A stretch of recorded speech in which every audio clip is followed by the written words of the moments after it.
Hello everybody, and welcome back to another video. Today is another in a list of my 2020 predictions for this week. This one is Cory Booker. He is currently a senator from the state of New Jersey. Um, he made a strong stand against Kavanaugh. Against He's a pretty vocal figure of the Democrats. Democrats who don't really have a strong leader right now um, could be looking for someone who's already made big splashes, and he is someone who people could potentially see as having done that. Um, so at the end of the video, I will be doing my crucial six, which are the last six states that I will be calling because I believe they would be the closest six. They still don't have tilting or anything for the presidential ones, which I think is stupid. But it's alright. I couldn't program any of this if I wanted to. But regardless, let's get started. So, I'm going to give the safe states to their respective parties. New Mexico, Hawaii, all these. Nebraska, too, we'll take a look at in a minute. Missouri, Indiana, I would say was even safe in this scenario. Alaska probably.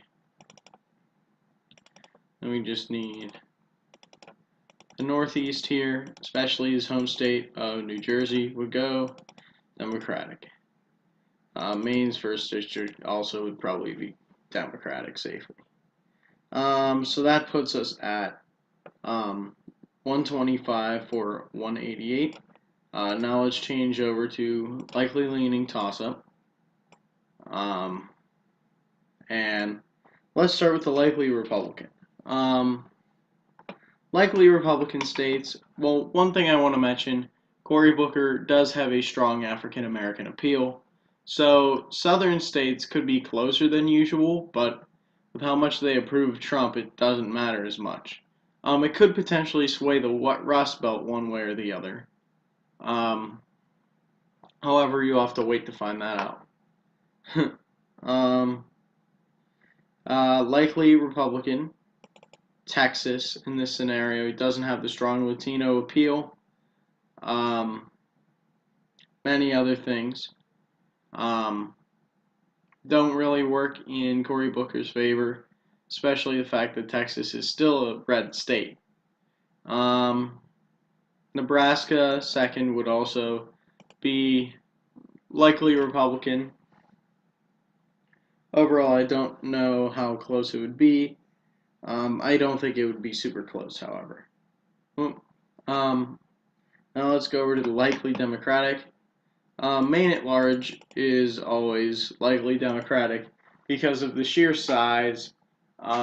District 1 is way bigger than District 2, and also noting the fact that District 2 is more split. District 1 is always Democratic. So that certainly helps Democrats. Virginia, also likely Democratic. I don't think it's going to be up at all in this next election cycle, solely because it's going to be growing population in Northern Virginia as DC suburbs, and a high minority population, which would help Democrats. Now let's go leaning Republican. We have Georgia. Georgia's usually likely, however, with the African American appeal and Brian Kemp versus Stavery, Georgia can get close, and it may very well. Ohio and Iowa, in my mind, are pretty much good for Trump in almost all scenarios. If we have someone like John Kasich, even Klobuchar lost the Iowa and Ohio, I believe. So overall, I think Iowa and Ohio are looking pretty good for Trump at this time. Florida, it will be close, but they've started to pull towards the Republican Party more than they usually pull to, especially the incumbent party. So right now it's looking good for Trump in the state of Florida. Um, let's see. Maine second district narrowly, I believe, would stay in the Donald Trump column, and New Hampshire would narrowly flip. Hillary Clinton won New Hampshire by a very, very narrow margin. I believe Trump's impact in the Northeast could potentially just keep growing. Thereby, I could see New Hampshire potentially going for the incumbent president.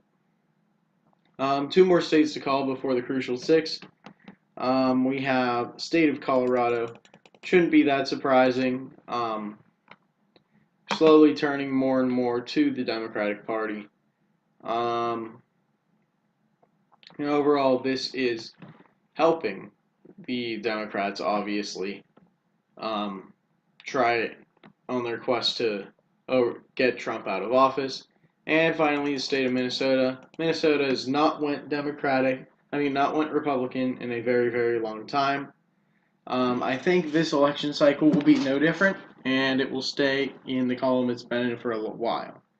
Now we're in the crucial six. North Carolina, Pennsylvania, Michigan, Wisconsin, the Rust Belt, and the two most shifty Southwest states, Arizona and Nevada. First things first, I would say that North Carolina would go to President Trump. He's done pretty well in North Carolina. I think if he keeps on track of where he is now, he will win North Carolina again in 2020. It's still a swing state, however, it's definitely leaning Republican at this point. Where else do we have here? Nevada, I believe, would be Democratic. Nevada in the midterms went very well for Democrats. Overall, if they could keep that up, they definitely have a good shot at keeping Nevada blue. Also, in the Rust Belt, I'm going to call the state of Pennsylvania for Cory Booker. Pennsylvania has been waning away from Trump, especially with the Philadelphia, New Jersey ideals. I think he could very much energize the southeastern side of the state, maybe even Wilkes-Barre, Scranton areas, depending on if Joe Biden goes out and campaigns for him in there. Just an idea. But I think he could definitely win back the state of Pennsylvania for the Democratic Party. Now we have the state of Arizona, I believe would slightly stay in the Republican column. This is mostly down to the fact that Cory Booker doesn't really have the Latino appeal that many other people would have. If you nominated someone else like Julian Castro, who I believe I'll be making a video on later this week, he would do much better in Arizona, and I believe he could win it, as opposed to Cory Booker, who would not have as good of appeal. Now it's coming down to Wisconsin and Michigan. Wisconsin, I believe, would flip out of the president's column. Wisconsin voted for the president the most in 2016 out of the three Rust Belt states. However, ultimately Wisconsin would go Democratic, as it has been tended to do for a long time. Its approval rating is pretty not good. It's not good for the president in the state of Wisconsin right now. And finally, for all the marbles, we have the state of Michigan. The state of Michigan is a very tough state to call because you have suburban areas that vote Republican more than most places. You have, suburban, rural vote very, very heavily Republican, as most places do. Michigan has slowly been turning away from the Democratic Party, as I've shown in multiple videos. With all this in mind, I believe that President Trump would pick up the state of Michigan once again. As you can see, this splits up the Rust Belt. However, Michigan is, in my mind, for my money, is a better state for Donald Trump, especially if you get someone like John James. John James was a very good, I believe he was a Senate candidate in Michigan, and for a Republican in the state of Michigan, he did very well. If he can get that kind of energy out of the state of Michigan and get minorities that are conservative to come out in droves, he can pick up Michigan for a second round. So the final is 280 for Trump and 258 for Cory Booker. Thanks for watching this video. Don't forget to like, share, and subscribe.